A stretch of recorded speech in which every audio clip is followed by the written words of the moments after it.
I didn't realize I would be a scientist. I just gradually became a scientist without noticing it. If you think science is a straight line, you're completely wrong. It's a zigzag that seems to go nowhere, but eventually, if you have a little bit of luck, maybe a bit of instinct, you meet the right people at the right time, and you have the right sense of getting them what is in the air, you may end up somewhere. But most of the time, you end up nowhere, because that's the whole principle, exploring the unknown. But that's the whole beauty of it, because that's how you get the most reward, because you really explore something that no one has done before.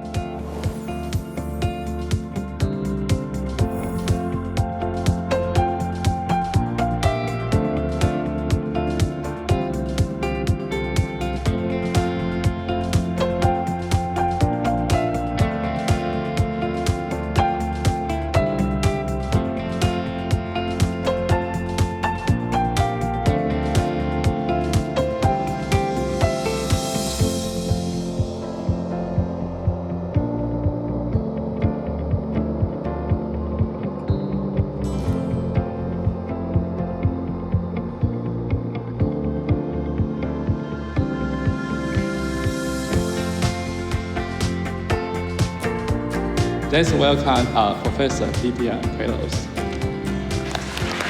他这是第一个发现在太阳系外面的行星。这之前我们天文学家都认为我们的太阳系不是唯一的有行星的，可是只是这么相信，可是从来没有证据。可是他是第一个发现这个行星是绕着一个跟我们太阳很像的恒星的，对啊，所以这是很特别的。第一个就是改变大家的那个相信，就是说，确实系外行星存在。第二个就是他创了一个这个研究领域，是一个非常重要的一个研究，就极度重要的。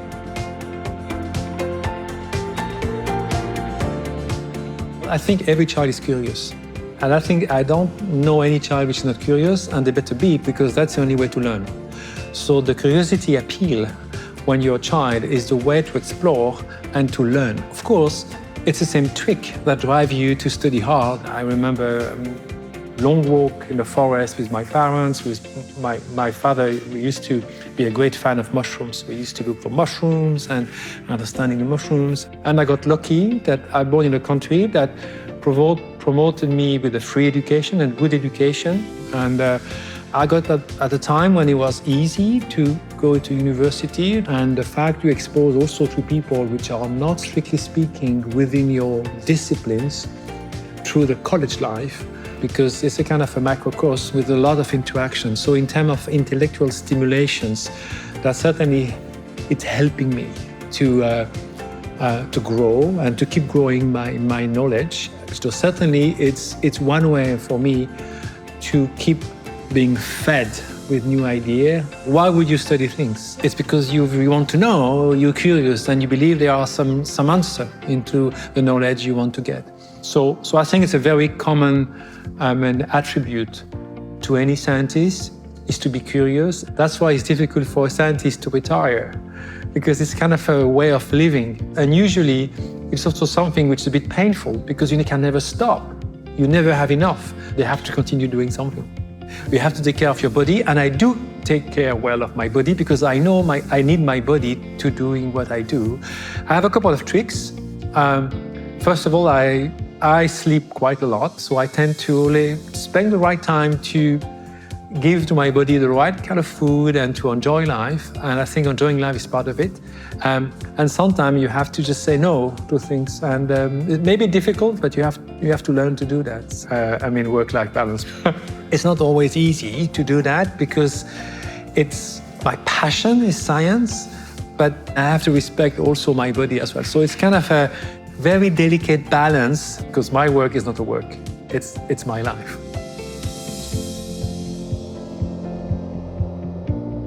I can travel everywhere in the world. I don't speak the language. I don't understand the culture. I may not like the food, but I can talk science, because it's a universal language. That's possibly the universal language of our species.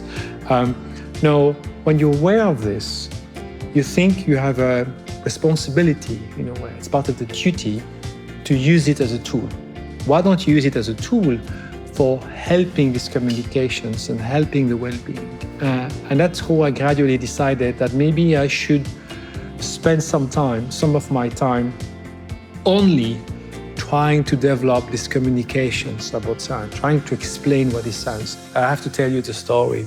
In my college, we have postdoc students coming, and I got contacted by a postdoc student from Switzerland, very bright woman, and she said, I want to apply to Cambridge. So I helped her to go through the process, to explain how it works, and she got selected at the end. And I said, oh, let's celebrate that. Why? For a PhD, so it was for a PhD. And we met and we talked. I said, are you fine? And at the end of the night, she said, no, I have to show you something. And she took out an old picture, you know the picture, the old style you have with your camera. And I look at the picture, I say, oh, but that's me. It was at the Department of Astronomy in Geneva, when I was in Geneva. And she said, yes. And when I was much younger on the picture, I must have been 30 plus, 35 maybe. And next was a small girl, 14 years old, and he said, that was me. I came to the observatory because we had a visit. And she said, I came to the visit and I like so much this place. So I decided that that would be my goal, to become an astrophysicist. Here you are. She was in Trinity College 20 years later in one of the most famous universities in the world. So at least in that case, it worked because I had evidence. So I must have had impact on other people as well.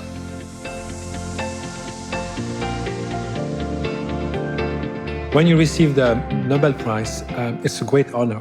And what happened is they bring you into the universe of the person who made this prize possible. It was Alfred Nobel. He was so much ahead of his time. At the end of the 19th century, Alfred Nobel came up with this idea that science and knowledge should be open to everybody, and we should reward this knowledge and we should share it. It was so unusual at that time that nobody was thinking like that. So the idea that you could create something which could be beyond the nation was completely new in that time. That also was a concept that was beyond the nation.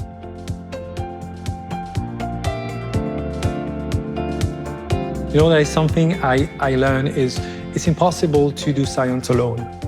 Science is a global work, it's a teamwork, and I really understood the most important when you are leading a team or when you are conducting experiments is to take great care of the people that is enabling this to you. And everybody, it's not only the other postdocs or the people working with you. Also, there are people doing mechanics, there are people doing electronics, even the people when you go to a place that do the cooking for you every day. So I tend to value way more and pay attention to everybody that enable the success, which at the end is only reflected by the very few.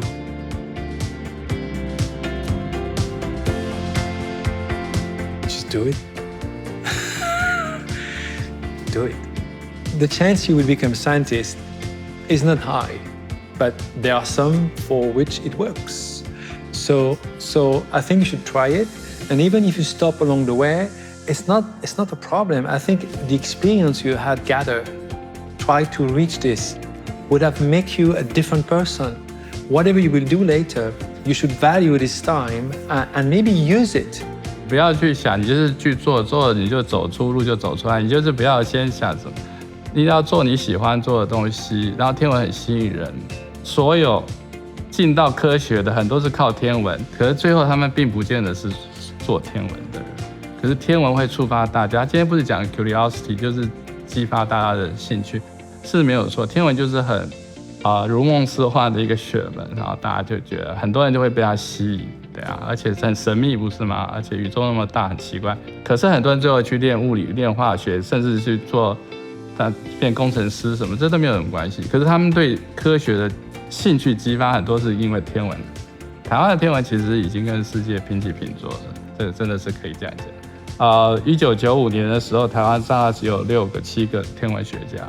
然后后来中研院天文所成立以后，有清华学校任校长，还有结果卢国庸那个所长、柯真甫所长，他们就把这个投入非常多的心力。然后现在台湾的博士，天文博士，大概有将近200人，然后我们就是在有些领域，基本上有做的领域都跟世界是平起平坐。我们是很多时候，他说人家问他说你为什么会最后做这个？他说其实我也没有开始想做这个，我是就是走着，那个路就走出来了。But if you turn right, maybe one other day you will turn left. It doesn't matter. So it's a zigzag anyway.